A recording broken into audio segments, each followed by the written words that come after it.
नमस्कार जय जगन्नाथ। आज हूँ एक पवित्र दिवस गुरु दिवस। गुरु दिवस क्या कहवा गुरु गु माने अंधार रु माने ज्ञान अंधार रु जी आलोक देखाए आमे तांको कहवा गुरु। ये गुरु दिवसटी सर्व भारत में सेप्टेम्बर 5 तारिख में गुरु दिवस पालन करा जाए।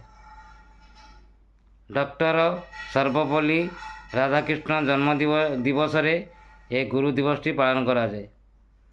गुरु ब्रह्मा गुरु विष्णु गुरुदेव महेश्वर गुरु साक्षात परम ब्रह्म तस्मै श्री गुरुवे नमः। भागवत गोटे श्लोक लिखाई गुरु को नमणीव नर गुरु ही साक्षात ईश्वर। गुरु जड़े भगवान सदृश।